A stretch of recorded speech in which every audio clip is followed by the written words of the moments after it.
The scholars group YouTube channel में आपका बहुत बहुत स्वागत है। इस वीडियो में हम यूजीसी नेट पॉपुलेशन स्टडीज के 5 क्वेश्चंस को देखेंगे, जो कि क्वेश्चन नंबर 71 से 75 तक होगा। पेपर सॉल्यूशन के सीरीज में ये 15th नंबर लेक्चर होगा, जिसमें टोटल 5 क्वेश्चंस के आंसर की हम देखेंगे और उसके आंसर से रिलेटेड कुछ और भी इंफॉर्मेशन देखेंगे, जो कि डिटेल एक्सप्लेनेशन में होगा।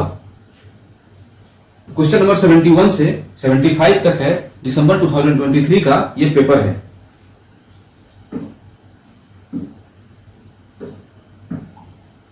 (71) नंबर पे question, who among the following has propounded the law of primate city?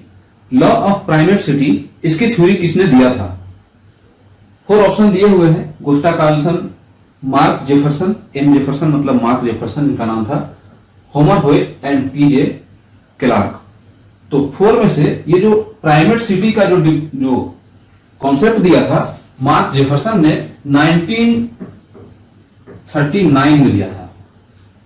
Okay, A primate city is a city that is the largest in its country, province, state और reason. इस word को हम पकड़ते हैं reason.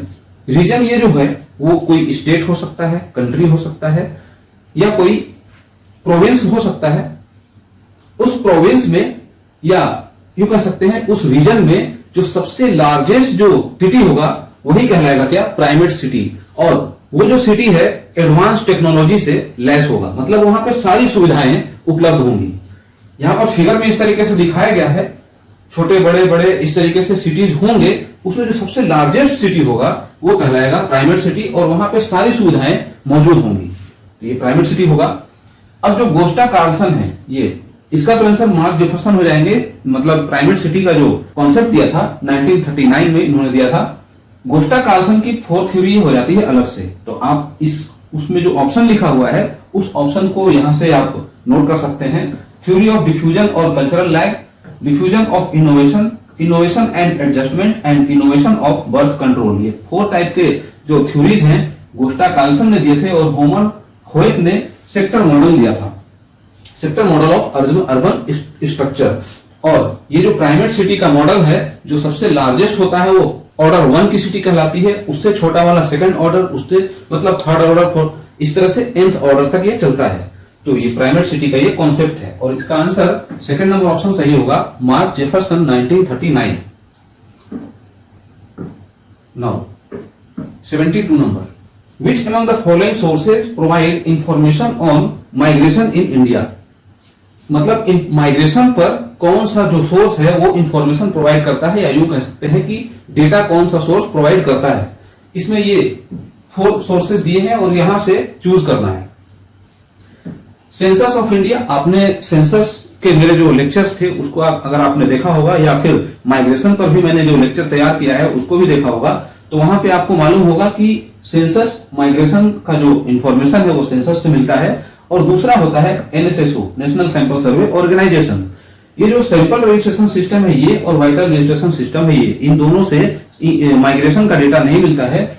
Census का data national sample survey organisation और census of India, यहाँ 2 से इस क्वेश्चन के अकॉर्डिंग मिलेगा। तो यहां से आंसर क्या होगा? A and C। इसमें आंसर सेकंड नंबर ऑप्शन ये सही हो जाएगा। Now 73 number, arrange the following scheme in chronological order of their initiation, old to new. Old से न्यू की तरफ इसको हायरार्किकल लेवल में अरेंज करना है। उज्ज्वला योजना, नेशनल अर्बन हेल्थ मिशन मतलब NUHM, प्रधानमंत्री आवास योजना, और जननी सुरक्षा योजना, और आयुष्मान भारत। तो ये 4 है, सॉरी 5 है। 5 के उनके इंसेप्शन के अकॉर्डिंग ओल्ड से न्यू की तरफ अरेंज करना है। ये जो 5 है इसके इंसेप्शन के ईयर मैंने यहां पर नोट डाउन कर दिया है। वैसे ये जो जननी सुरक्षा योजना है NRHM आया था 2005 में, 12 अप्रैल 2005 को, और उसी के साथ साथ ये जो JSY है, इस JSY स्कीम को उसमें लाया गया था। तो ये 2005 में ही आ गया था। डी पहले होगा, यहां पर 3 और 4 में हो रहा है, सेकंड और फर्स्ट कैंसिल हो जाएगा ये एलिमिनेशन मेथड से।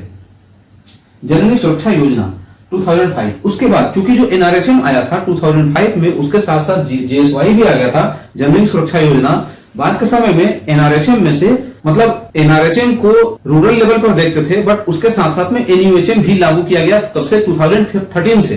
तो एनयूएचएम 2013 में आया और साथ साथ में एनएचएम भी आया, नेशनल हेल्थ मिशन कहते हैं एनएचएम। जो एनएचएम है, मतलब एनएचएम एक सिंगल अम्ब्रेला हो गया और उसके अंडर में एनआरएचएम और एनयूएचएम इन दोनों को रखा गया। तो एनएचएम भी 2013 में ही आया था और इसके साथ साथ में जो एनएचएम के 2013 में आने के बाद जो 2005 में एनआरएचएम आया था उसको एनआरएचएम और एनयूएचएम, मैं इधर आ जाता हूं, इस एनएचएम के अंडर में ही इन दोनों को रख दिया गया। ये आया 2005 में और ये आया 2013 में। तो ये 2013 में हो गया। अब डी के बाद क्या आ गया, डी के बाद बी, ये दोनों में हो रहा है। इसका मतलब भी डिसाइडिंग फैक्टर AEC और CAE है। 2005 और 2013 हो गया। उसके बाद उज्ज्वला योजना और प्रधानमंत्री आवास योजना। तो प्रधानमंत्री आवास योजना 2015 में आया था और उज्ज्वला योजना 2016 में, और लास्ट में क्या हो जाता है, आयुष्मान भारत। तो इसमें आंसर यहां से हो जाएगा सी, इसके बाद हो रहा है ये DBC, 4th नंबर ऑप्शन सही हो जाएगा। 2005 में जननी सुरक्षा योजना, 2013 में नेशनल अर्बन हेल्थ मिशन मतलब NUHM, इसके बाद प्रधानमंत्री आवास योजना 2015 में, उज्ज्वला योजना 2016 में और आयुष्मान भारत 2018 में। तो ये इसका यहां से 4th नंबर ऑप्शन सही हो जाएगा। नाउ 74 नंबर, ये मैच करना है, लिस्ट 1 से लिस्ट 2 को मैच करना है। ये माइग्रेशन से ही रिलेटेड क्वेश्चन है, माइग्रेशन के थ्योरीज और उसके मतलब मॉडल से रिलेटेड इसको मैच करना है। रिवाइंस्टीन आपने पढ़ा है, Ravenstein law of migration, distance between origin and destination, ये रिवाइंस्टीन ने दिया था सीधा, मतलब ये फर्स्ट ए का फर्स्ट ही हो जाएगा, distance between origin and destination. Harris and Todaro model, ये rural and urban wage differential ये बताते हैं। ली ने पुश एंड पुल मेथड दिया था और लेविस ने सरप्लस एंड लेबर ये थ्योरी उन्होंने दिया था। तो इसमें ये स्ट्रेट फॉरवर्ड यहां पर मैच हो रहा है, A1, B2, C3 and D4 कौन सा होगा, A1, B2, C, first number option यहां से सही हो जाएगा। ये हो गया 74 नंबर और लास्ट क्वेश्चन हो जाता है 75 नंबर। ये बिल्कुल इजी क्वेश्चन है, कई बार इसको कॉन्सेप्चुअली मैंने समझाया है। Which of the following state is not listed as an empowered action group? EAG state, EAG state में कौन से इसमें नहीं होंगे, उत्तर प्रदेश, मिजोरम, छत्तीसगढ़, झारखंड। तो इसमें क्लियर है कि ये जो मिजोरम है वो EAG स्टेट नहीं होता है, आंसर सेकंड नंबर ऑप्शन ही सही हो जाएगा। अब EAG स्टेट में कौन कौन से होते हैं, टोटल 8 स्टेट होते हैं। और EAG स्टेट उसका नाम क्यों पड़ा, क्योंकि वहां के हेल्थ इंफ्रास्ट्रक्चर, हेल्थ की कंडीशन वर्स्ट वर्स्ट थी, उसको सही करने के लिए एक एक्शन प्लान बनाया गया और उसमें इन सभी जो 8 स्टेट थे उन 8 स्टेट को शामिल किया गया और इसीलिए इसका नाम रखा गया क्या, एम्पावर्ड एक्शन ग्रुप। कि इसमें हेल्थ की कंडीशन, सोशल इंडिकेटर्स और ये सभी चीजें एम्पावर करने की जरूरत है, इसलिए इन सभी 8 स्टेट को एम्पावर्ड एक्शन ग्रुप कहा गया। इसमें उत्तर प्रदेश, छत्तीसगढ़ एंड झारखंड ये 3 हो गए, 3 तो हो गए। उत्तर प्रदेश से उत्तराखंड मतलब अलग हुआ था, छत्तीसगढ़ अलग हुआ था MP से और झारखंड अलग हुआ था बिहार से। तो 3 यहां हो गए, 3 यहां हो गए, टोटल 6 हो गए। बाकी कौन बचते हैं, उड़ीसा और राजस्थान। तो 6 यहां पर, 2 यहां, टोटल हो जाते हैं कितने, 8। और इन्हीं 8 को यहां पर ये जो इस तरह से रेड कलर में ये दिखाया गया है यहां पर इस फिगर में। तो ये जो इस वाले ग्रुप में जो भी स्टेट आएंगे वो सभी हैं EAG स्टेट। तो आपने देखा टोटल 5 क्वेश्चंस 71 से 75 तक। धीरे धीरे इसी तरह से करते हुए अभी तक हम लोगों ने 75 नंबर क्वेश्चंस तक कवर कर लिया है। एग्जामिनेशन में कुछ ऐसे ही क्वेश्चंस पूछे जाते हैं, यहां से रिपीट करके भी क्वेश्चन आएगा, मैंने जो एक्सप्लेन किया हुआ है वहां से भी पॉइंट्स बनेंगे। तो मुझे उम्मीद है कि आपको ये सेशन समझ में आया होगा, आपको ये सेशन पसंद आया होगा और आपने इस लेक्चर को एंटरटेन किया होगा। तो मिलते हैं अपने नए पार्ट में नए क्वेश्चंस के साथ, जो कि इसके आगे के क्वेश्चंस होंगे।